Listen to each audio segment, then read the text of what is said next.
Let's start the presentation. I want to welcome everyone. Thank you for joining today's webinar on supporting information on TRAC Jobs. Most of you know me already, probably through LinkedIn, probably through Instagram, or probably you know me personally.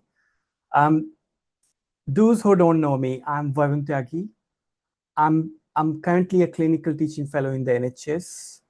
I joined the NHS in 2024 as an FY2, non-training FY2.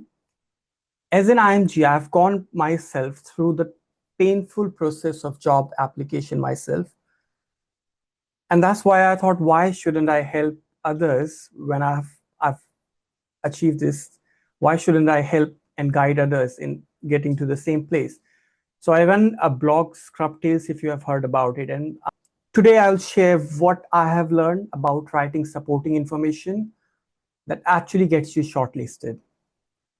Before we move on, this is the blog I was mentioning, Scrub Tales. If you don't know about it, you can just type in Scrub Tales. I run it completely free. I don't even run ads. My objective is to help out others. I'm just trying to help the other IMG doctors in the pathway to the NHS, as well as the people who are coming to the NHS to help them settle down. With this session, I will try to break down a couple of things. I have broken down into 5 things. Basics of supporting information on TRAC job applications, what recruiters are looking for when they're going through your TRAC job application, how you should structure it, and to make the most impact, what are the common mistakes an IMG makes when they're writing these TRAC job applications, and how you should actually fix this, what are the solutions to these problems.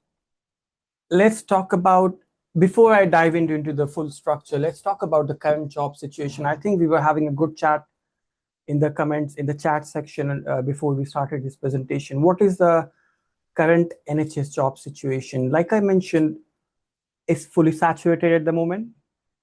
There are hundreds of applicants who are applying for just one post. I think I recently saw a post on LinkedIn about, I think it was probably from Daniel, where he mentioned there were 700 applications for just one post in 1 hour. That's really, I mean, if I was an IMG applying for a job right now, it would be painful for me to see the numbers like this. Then there are recruiters who are overwhelmed by the number of applications. Definitely, if they're seeing 700 applications, absolutely, Amit, you're absolutely right. You're saying thousands. Let me give you some numbers. When I was looking for the job, I applied for, I think I made 77 applications. After 77 applications, I landed 1 interview, and the first interview, I got the job. I've seen people very commonly applying for 200, 300 jobs. And I've even met people who have applied for more than 1,000 applications. Then I've came across through Facebook as well, Facebook IMG group, where I think one of the moderators mentioned there's automated systems as well. Let's say if there are 700 applications, they can't really process all of them. So there's an automated system which closes the vacancy. I'm not pretty sure how much this is accurate, but then again, we can contemplate about it. Then there's NHS experience prioritization, absolutely. I transitioned from FY2 to CTF. I personally felt it was a lot more easier for me because I had the NHS experience of almost 1.5 years. So I think NHS experience is a big plus. That's why if you land a job in the NHS, that's your gateway. Then the last most sad thing I see is overqualified people applying for junior level post.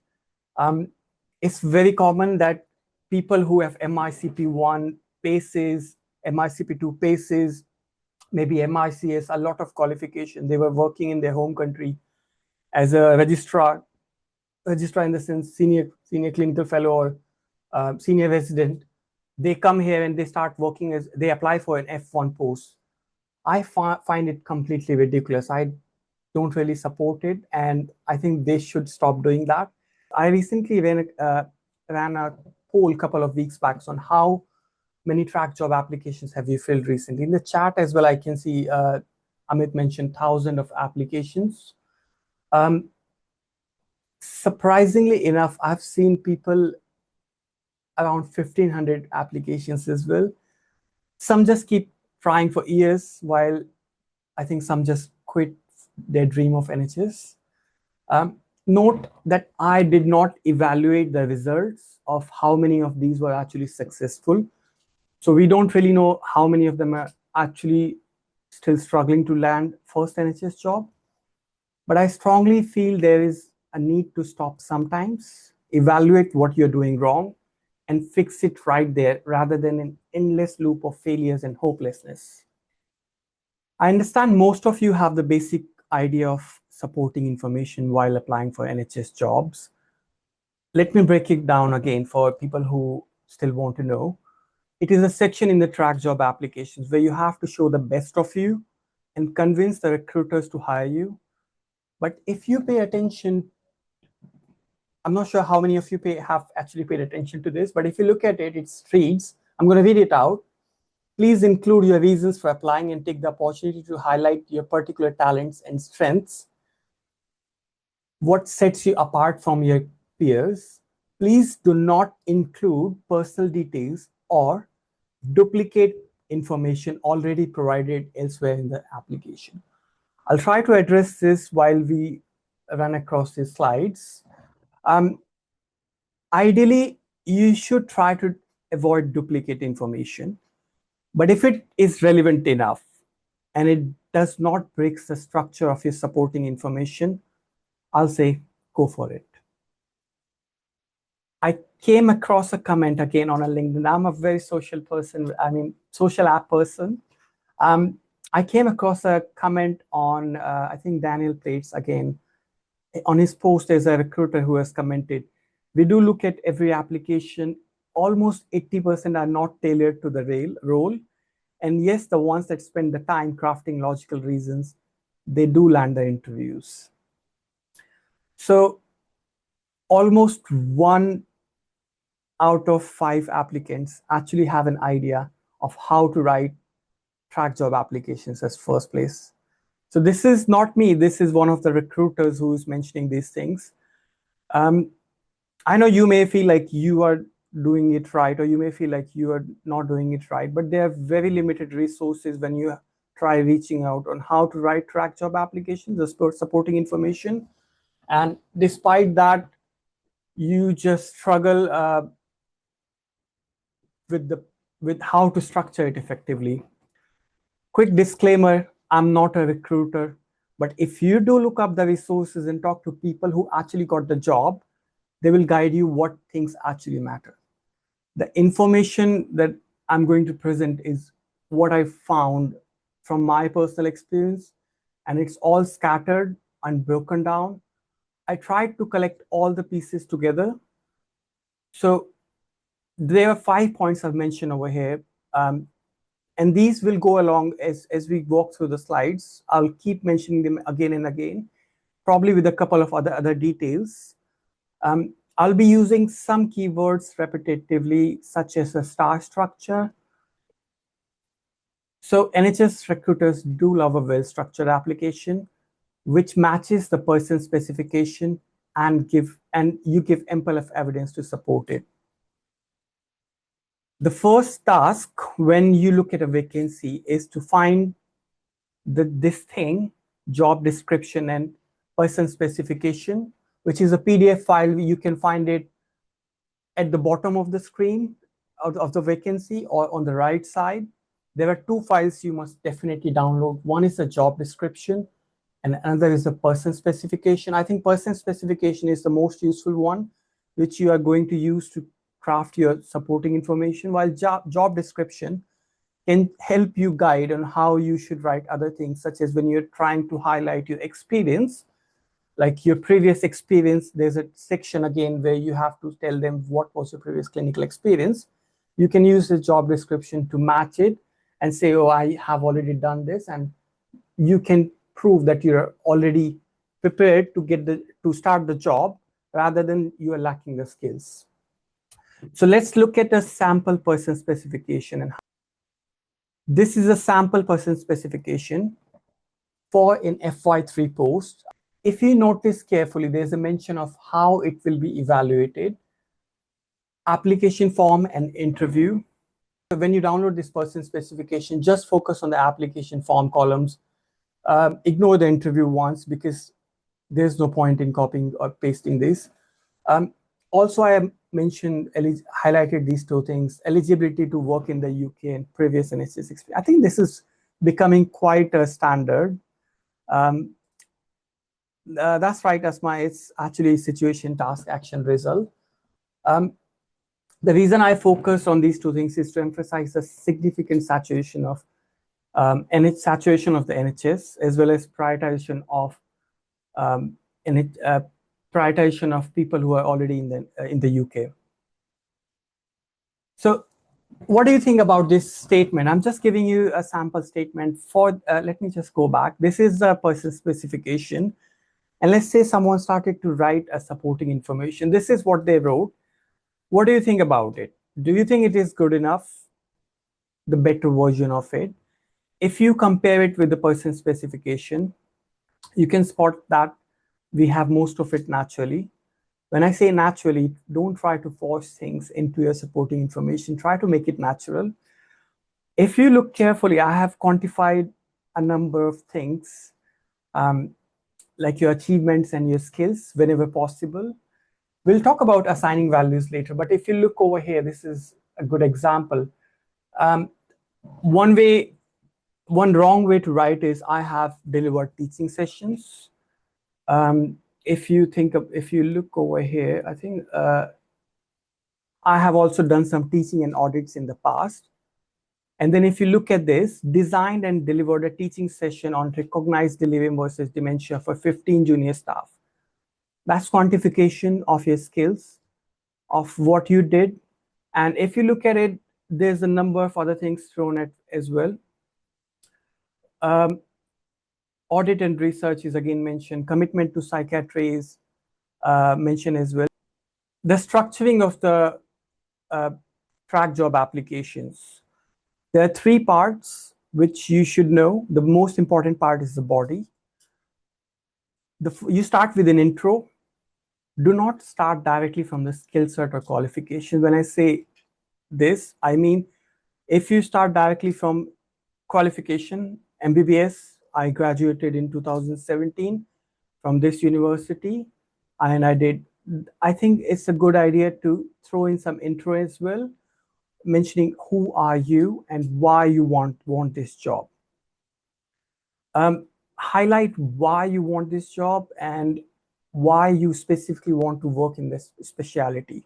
This is quite important, but try to make it small, maybe 1 or 2 lines, or maybe just one paragraph with 1 or 2 lines. Next is the body. This is the main part where you will match the person specification. You will use the star structure and you will tailor it to the vacancy. The next one is the closing. It's not absolutely necessary to write a closing, but you can use it to mention why you want to work in this specialty again if you missed it in the introduction. And the most important thing I will highlight is, do you know the trust values?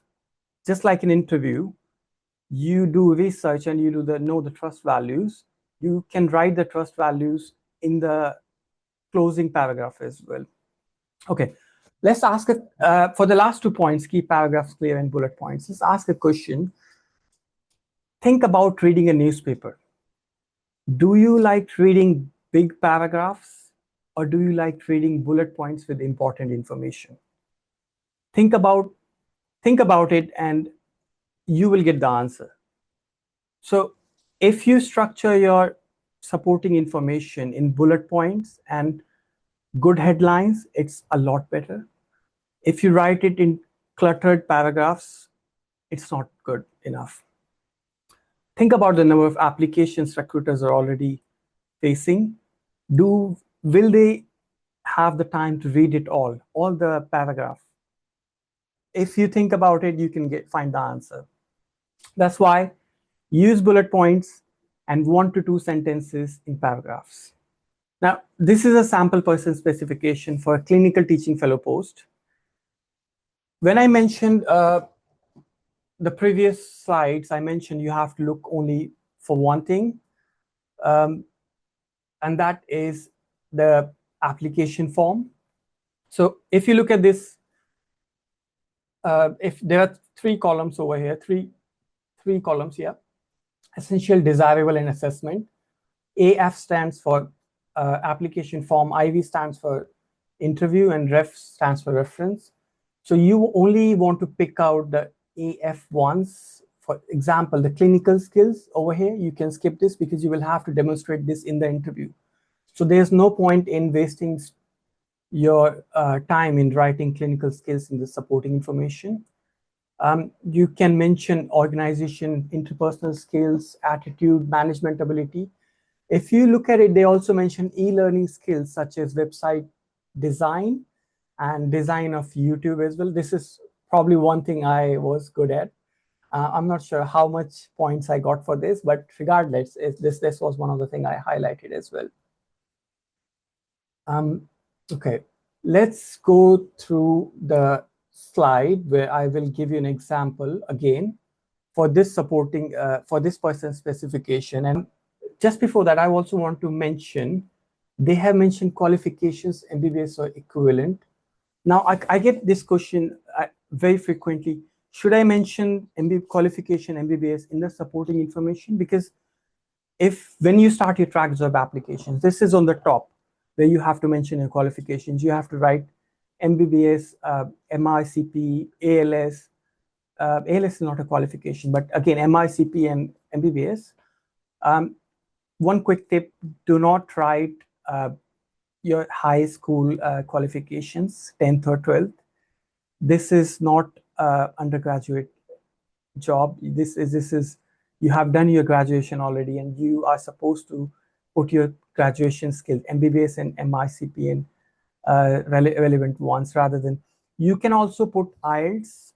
I know a number of people will say, no, you should not put IELTS in this, but personally, I put IELTS. The reason being, when you look at the person's specifications, there are a number of occasions you will find they want to know how are your language skills. So if you put because I think many of us don't really have 7 or 8 qualifications. We just have like 1 maybe or 2 MBBS and 1 more. So when you are putting IELTS, it's giving them a good idea that you have the language skills. Okay, let me answer some questions. So what about PLAB 2?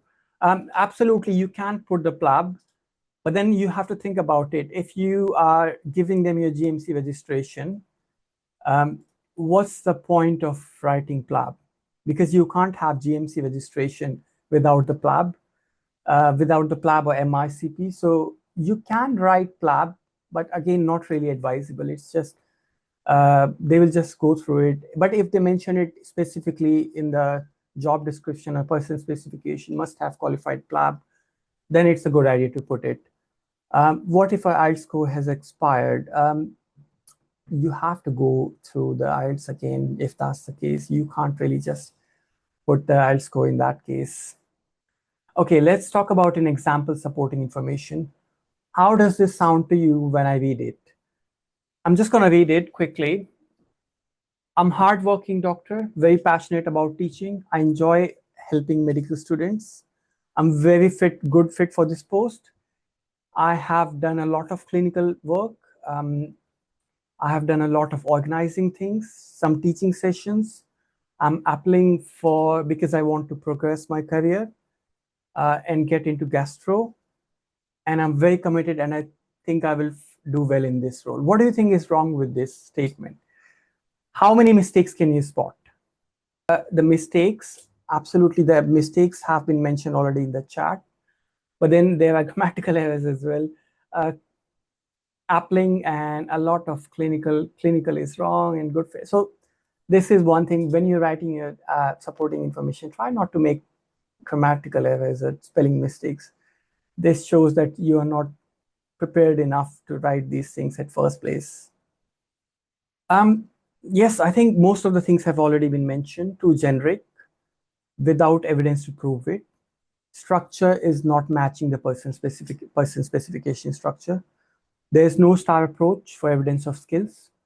There's no research done on teaching program. When I say teaching program, when I was applying for a CTF post, I went through Dr. Adnan Ahmed videos, who's very good on YouTube. This is a very recommended channel on YouTube. I'm not sponsored for his videos. It's just that when I was going through his videos, I really found them helpful. And when I was watching his video for this clinical teaching fellow post, I found there were questions, and I just jot them down. And I was preparing my interview one night before, because I was working in the hospital. I was on call, so I didn't have much time to prepare for the interview. Even I went in scrubs for my interview. But when I gave the interview, I found all the questions were exactly what were discussed in the video. But we're not talking about interviews over here. But what I want you to do is, I want you to do a bit of research about the trust wherever you are applying to. Not because there will be many applications you will be making, so it's not feasible to research every trust, but try to focus at least on trust values. It's very easy. If you type this trust name, even when you are looking at the vacancy itself, you will find the trust values maybe mentioned somewhere. There are usually 3 or 4 words. You have to mention these trust values somewhere in your supporting information. The next reason why this is an incorrect example is because what skills from the experience make you relevant to this post? So if you look at this, they have mentioned nothing really, but again, you need to mention the skills. You're applying for a clinical teaching fellow post.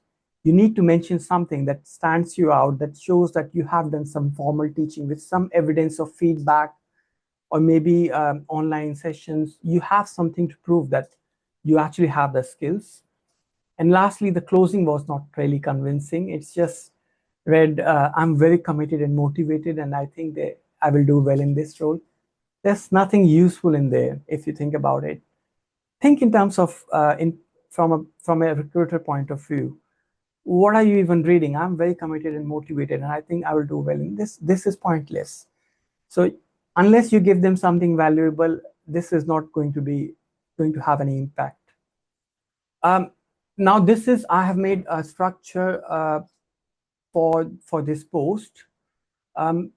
This is somewhat closer to mine, not entirely, but very close to mine.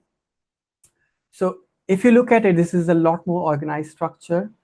In the teaching methods, I even mentioned situation, task, action, and result.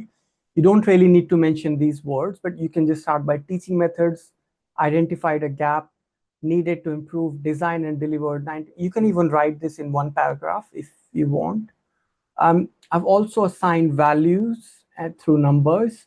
If you look at it, 90%.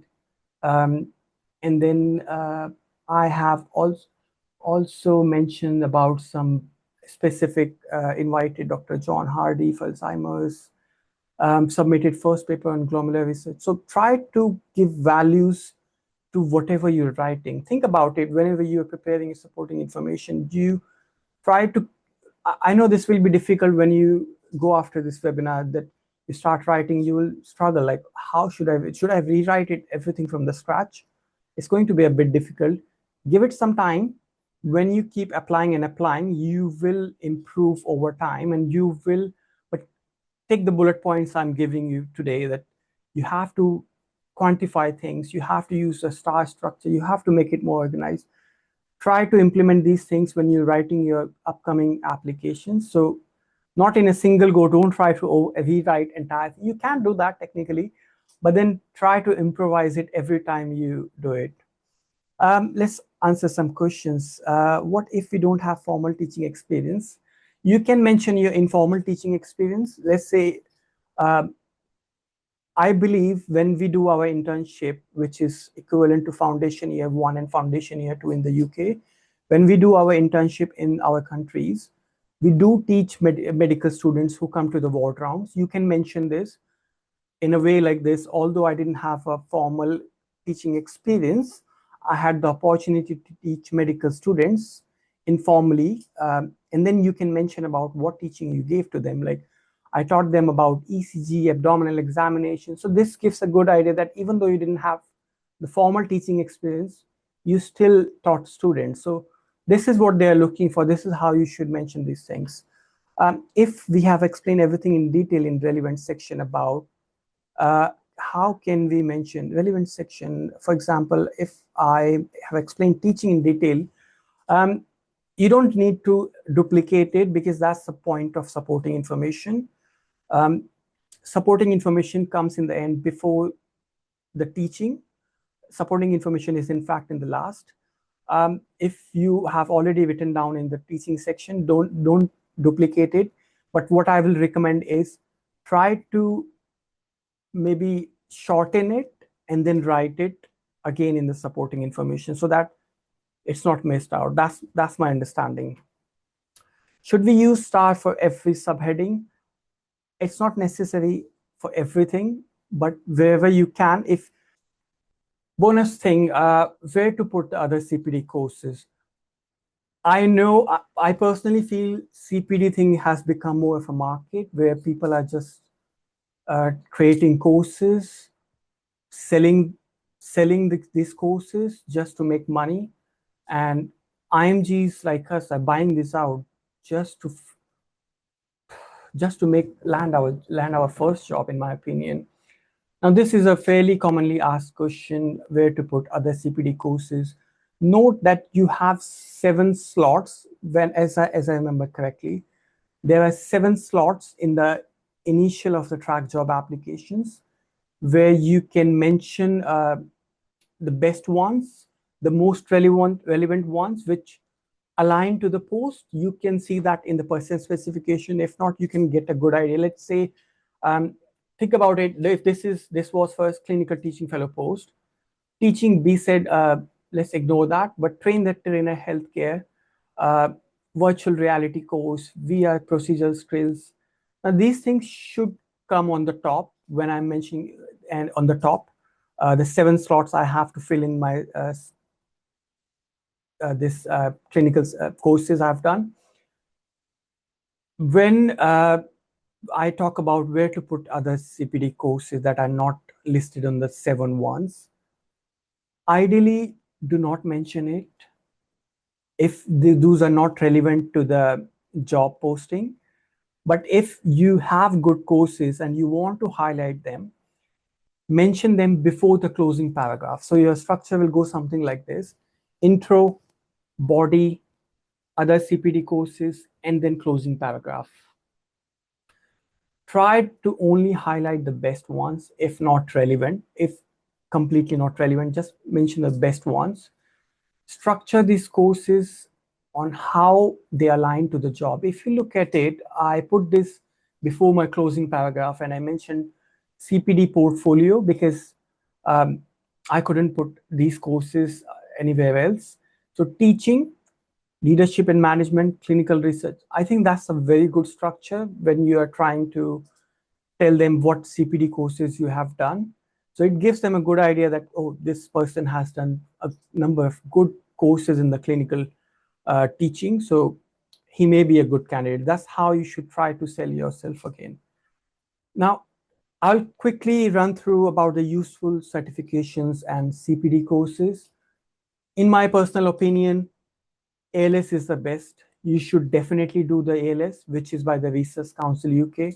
You should not miss this. The reason why I say this, after joining the NHS, I realized there's something called on-call shifts, and you are needed to have the ALS certification before you can start your on-calls. If you don't know what on-call is, it's perfectly fine. You can check my blog for what on-call shifts are, where I explained it very nicely. And furthermore, it also gives you 50% banding, which is quite amazing. So let's say if someone's earning 50,000, they get 75,000 straight away. That's 1A banding, 50% extra. You should definitely enroll in on-call when you join the NHS. But then again, ALS is something I will recommend. Let's answer a quick question. I'm planning to do ALS in India, which says it is EIC certified. I mentioned clearly Research Council UK is the best one you should be doing. But if you can't get it, it's difficult to answer. As long as you have the ALS, it's perfectly fine. If you can show it on your supporting information that you have done ALS, rather than showing nothing, it's better to have ALS. I would do ALS from EIC or anywhere else rather than showing nothing at all. But once you join the NHS, you will find that you get a study budget of around £600, which is the equivalent cost of ALS course in the UK. So you will be using your 1 year study budget for ALS. So it will be from the NHS Trust itself, so you won't have to pay for it. The next thing I want to mention is the Teach the Teacher course. I recently did it from ISC Medical again. Again, I'm not sponsoring anything, not even ISC Medical. But I believe there are two. Teach the Teacher comes from Oxford and ISC Medical. There's no difference really. Do whichever one you find suitable enough. The best clinical ones are from BMJ Learning. The best sounding on portfolio ones are from Future Learn. When I was putting my CPD courses on the TRAC Job applications, I was mentioning, let's say, clinical research course done from NHS England. So it sounds a bit nice, but again, it's only out for the portfolio. If you look at the value, I think BMJ ones has got the most value. I also recommend Edward Jenner Leadership Program. It's free of cost. Level 0 is free of cost. And although many will say this is not really useful, but I feel when you start progressing in your career in the NHS, you will find that you have to show leadership and management. And Edward Jenner Leadership Program is very well known among all the NHS people. So if you do this, it will not only help you showcase yourself when you're writing leadership and management in the supporting information, but it will also help you with your career progression when you join the NHS. Quick courses, other courses, quick course, bronze training, which is free. GCP, Good Clinical Practice by NIDA is free again. I have done this a way long back. SIM and VR courses may not be free, and also they're very difficult to find, but it's all up to you wherever you can do. Try to do the ones NHS knows very well. If you want to have a look, I have made a complete article on this. CPD courses, top and paid, top free ones and the paid ones. But then I thought I'll just throw them in this webinar to give you more value. I'll just highlight the ones that I personally think are good. There's ELFH, e-learning for healthcare. Maybe it requires NHS ID, but you can give it a try. Like I mentioned, BMJ Learning, these are the best ones if you are actually looking to gain some value. If you're looking to learn clinical skills, I would recommend BMJ Learning. I think it's some £13. Oh, sorry, it's not free. I think it's membership, £13. You can do as many courses as you can. Future Learn is also, I think, last I checked, it was 19 or 20 pounds. It's again best looking for portfolio. NHS Leadership Academy gives you QUIP bronze training. Silver is paid. The GCP by NIDA is good for research. doctorsnet.net.uk is free as well. So common mistakes, again mentioned, I'm going to repeat them again. Too generic, very pale statements, very pale statements without any proof, not tailored to person specifications, do not just list duties, highlight what you achieved during the last job. When I say this, I mean, let's say you mentioned I worked in the, let's say, medicine department, and I was seeing patients with diabetes every day. You can also mention alongside this, I conducted an audit on diabetes management in my hospital and I found these results. So that way you're also showcasing your audit as well as you are mentioning what you achieved during the last job as well. Use the STAR structure absolutely to provide evidence for your claim. Now, talking about ChatGPT, it's very commonly used. I'll show you how easy it is to spot the ChatGPT. You may think like, okay, I will just throw ChatGPT. I'll just throw my CV to the ChatGPT and it will make me the supporting information. It's very easy to spot it. Common mistakes again, quantifying your skills or achievement whenever possible. Tailor them rather than copy pasting, like mentioned earlier in the chat. Naturally embed trust values in your application to show that you have done some research before applying for this post. Last thing you want to do is grammatical errors and spelling mistakes, which can show that you have very poor preparation. Even if your CV is very good and you have a lot of grammatical errors, it's not going to look nice. I'll show you some tips and some workarounds for these problems. With this section, I will try to uncover how we should actually fix these mistakes. We talked about star structure a number of times. It shows you how when you use star structure in the supporting information, you're telling the recruiters indirectly that you know how to write the supporting statement. Situation, task, action, and result. I think I gave an example about an audit structured using star. Um, not just for not just for supporting information, this structure is used. It's also good for interview as well. So I will say, if you are missing out on the star structure, try to read it, try to learn more about it, learn more about other structures, stamp structure as well.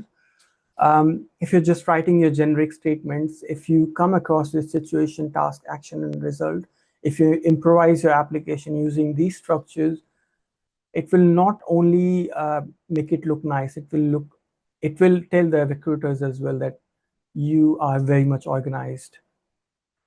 So align with the NHS trust values. If you miss out on this, it's not a big deal, but then it shows that you have done your research. It's not very difficult. Again, you can find these trust values mentioned in the vacancy as well, next to the maybe the logo of the trust, or if not, you can Google the trust and you can find the trust values easily. They're usually three or four. For me, it was excellent, compassionate, and respectful. So what you need to do is you need to highlight these words, these trust value keywords in your job supporting information somewhere. You try to use it naturally. Don't again force it. Just writing a separate statement about why you are compassionate doesn't make any sense. Try to implement it naturally. Show how you align with it when writing evidence for your claims as well, or you can even relate to your past experiences when you're mentioning. Keep tone clear, confident, and positive. Try not to use medical jargon because think about it. They may because I'm not a recruiter, I don't know who's reading our applications, but if this is a non-medical person who has a good idea because he's working with the clinicians, he may have some skill set, but again, if you throw in a lot of medical jargon and overcomplicate things, or maybe write lengthy or meaningless sentences, it's not going to give any value. Use active voice rather than passive voice. Be confident but not arrogant. For me, I regularly use Grammarly Pro. I will show you how to use Grammarly Pro. It's not necessarily necessary to use the Grammarly Pro. You can just use the Grammarly free version to make your support to rewrite your supporting information. But then again, if you rewrite completely, it will be AI made and it is easily detectable. When using Grammarly, this is the thing you will see when you start writing something. It shows domain, general. I will go for academic or maybe business. Intent, I will try, because I'm trying to convince, I'll go for convince. Audience, maybe knowledgeable is the best thing. Expert, not. General, maybe not. Formality, I will go for a formal one, of course. When you use Grammarly, you can set all these goals and even you can rephrase sentences to have more impact. But then try not to rephrase a lot of sentences because Grammarly, in the end, how is it rephrasing your sentences? It's all AI made. So it will be easily detectable again. Also, do not forget to share your application with others. I think because of the competition, a lot of people think that I don't really want to share my supporting information or maybe my application file with anyone. But if you share it with others, you will find the problems that your supporting statement has. And they can sometimes, if you're meeting good people, they can guide you on what are the mistakes. I'll throw in some bonus tips again. This is one of the problems I think a lot of us are facing, is that there are so many applications, and then there's maybe a system where they can only see a number of applications. How to submit applications faster, and the useful resources. I'll give some links and talking about how to submit application faster. What I used to do is I would make a lot of notepad files rather than one single Microsoft Word document, because for me it is way easier because I am a person who likes to organize things in different tabs. So I would open on the one side, I will open the app supporting information paragraph, and then on other side, I will open uh, different notepad files with the pre-formatted templates, and I will just copy paste it wherever I find it relevant. I will tweak it a bit to match the person specifications. One important thing I can give you is whenever you see the person specifications, you will find there are headlines. Let's talk about some headlines: eligibility, qualifications, clinical experience, audits and QA, researchers. If they have mentioned this in the person specification, what you can do is open this person specification on the other side, copy all the headlines, put it straight into the supporting information, and and then start populating these headlines with your own content. So a good example will be throwing teaching experience. If it's mentioned in the person specification, I will just copy the headline, put it in the supporting information, and then I'll start populating it with some bullet points. Once you are around 30 or 40 applications, I'm pretty sure most of you already are, you will realize you have a lot of similar paragraphs which you can just copy paste. Make a list of these paragraphs, try to save them somewhere on your desktop, and whenever there's a vacancy you find has open, you can quickly open this on the other one side, and then on the other side you can open your document and start copy pasting. Try not to rush. Initially, I would recommend when you're starting out, try to take a good 1 hour to complete one track job applications.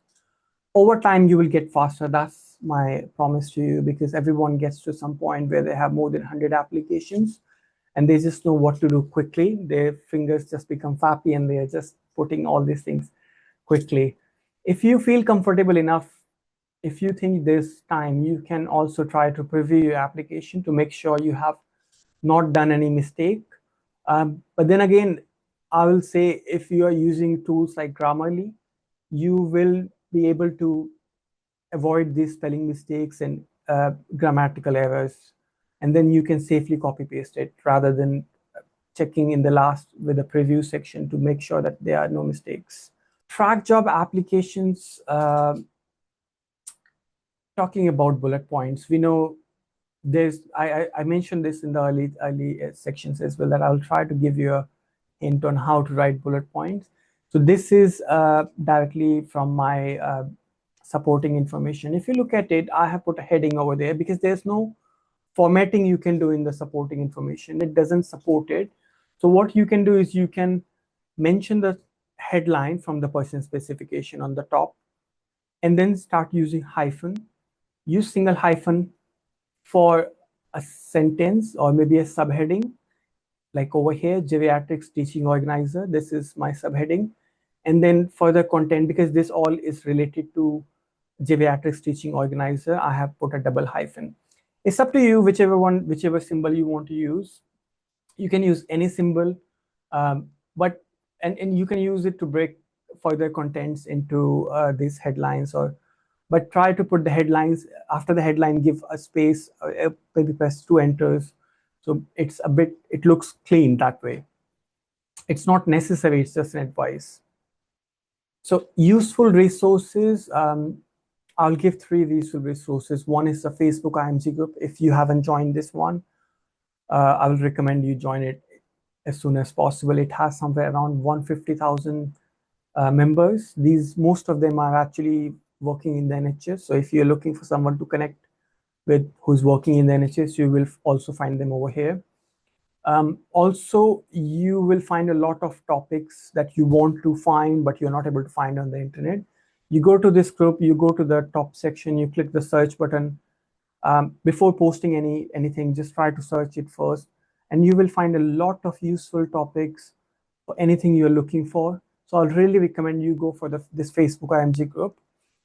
Then there's my website, of course. I have written a lot of blog posts, and I'm still writing, but because I recently transitioned from FY Foundation Year 3 to the Clinical Teaching Fellow ST1 post, I'm finding difficulties in trying to write new posts.